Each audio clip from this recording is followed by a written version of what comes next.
Good morning. At first, I would like to communicate that those who want Tamil version of this video communication, you may better subscribe the title in Tamil, Tamil Vadad, because earlier I was simultaneously communicating in one channel, but now for some other reasons, now the two different channels were created. So this is Dr. G.K. Law Learning. The other one was Tamil Vadad. Okay. Now I would like to have a deep discussion about Negotiable Instrument Act. The case law which I am going to discuss was that AR 2023 Supreme Court 1151 Yogesh Upadhyaya versus Atlanta Limited. Here the complainant seems to have filed two cases before Nagpur and four other cases before Delhi Dwarka court. So some transfer petition seems to have been filed. Therefore, the objection was 141 and 142.2 of the Negotiable Instrument Act amended in the year 2015 facilitate the magistrate himself to transfer. Therefore, they say this may not be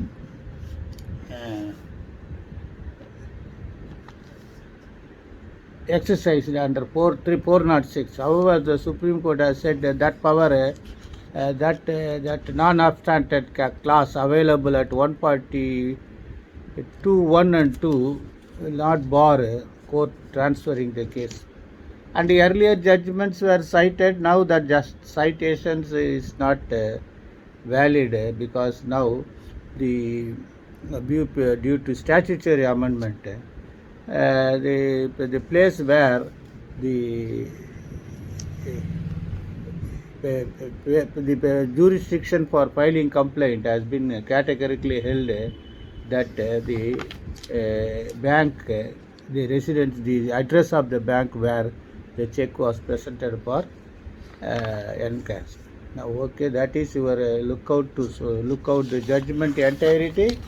And still, since 406 was applicable, you can also file 407 before the Honorable High Court and 409 what not 410 also for transfer. But let us see what happens. That is different. Now, how to defend the check cases? Actually, what happens? The check is being issued on the basis of either implied contract or a written contract for financial transaction, some bank loan, or the other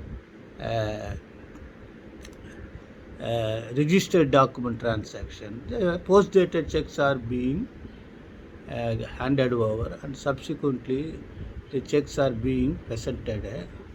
Now the question arises how to defend it. According to me, you have to deeply work out because you all are young advocates. So far, I have never come across the lower court advocates or defending the case in consonance with the Contract Act. So everything based upon Contract Act. The question arises on what basis the checks are being issued. You can very well go through the provision of section 16 of the Contract Act where undue influence is defined. Undue influence is defined to the where he holds real or apparent authority over the other, where he stands fiduciary relationship to other, where he makes contract the person whose mental capacity, temporal permanent affected reason of age. You forget about that. This is most of it. Where a person who is in a position to dominate the will of another enters into contracting and the transaction appear on the face of it on the evidence adduced to be unconcessionable, the burden of proving that such contract was not induced by undue influence shall lie upon the person in a position to dominate the will of the other. So this is what I am saying. The illustrations were given. A banker for a loan at the time when there is stringency in the money market, the banker declines to make the loan except an unusually high rate of interest. So he accepts the loan on this. This is the way the checks are being issued. Number one. So section 16 of the undue influence, and purchase commentary book or go through the library, and the multi number of judgments, citation, discussions will be available for section 16 of Contract Act. If you defend your client stating that the check was issued by undue influence. Then consent. Free consent is coercion, undue influence. So you may very well claim that these checks were issued not with free consent. This is what, according to me, you have to argue. So they say all agreements are if they are made by the pre-consent of parties competent to contract. So based upon contract only check is being issued. So for that only, because the 138 Negotiable Instrument Act says if you issued a check for legally enforceable debt, that is called. So legally enforceable check means what? A debt means what? When you presented the check, the due must be there. But suppose post-dated checks were received, obtained without pre-consent by undue influence, then where is the question of legally enforceable debt? In that way, you have to cross-examine the witnesses, asking him. The other things are there, whether passing of considerations are all. Therefore, the Negotiable Instrument Act was all, so multi number of acts were earlier with Indian Contract Act. It is being separated from there. There is Sale of Goods Act, this Negotiable Instrument Act. So you should please concentrate on this Indian Contract Act, particularly the provisions of how the contract is valid. Not all agreements are contract, but contract is an agreement. Legally enforceable contract is an agreement. That is what. That legally enforceable agreement is a contract. Here, once obtaining the check from you, that is undue influence. That is the illustration says in the Indian Contract Act, how without free consent and without by using undue influence, checks are being obtained. All financiers are used to obtain checks. And you can also elicit through by calling records, by filing petition 91 from the bank, that what was the date of issuance of checkbook, what was the other checks which were presented, to substantiate that your checks were post-dated.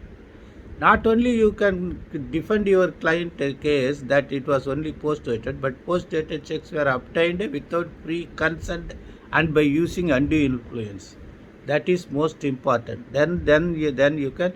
So then only if you develop the case from your lower court only, the high court advocates may get favorable judgments.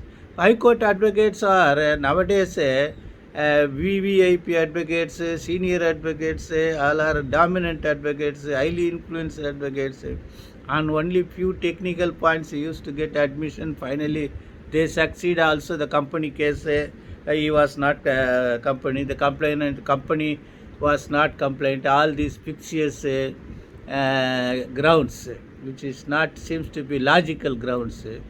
And that those things which was that it should be, that provision should be revisited.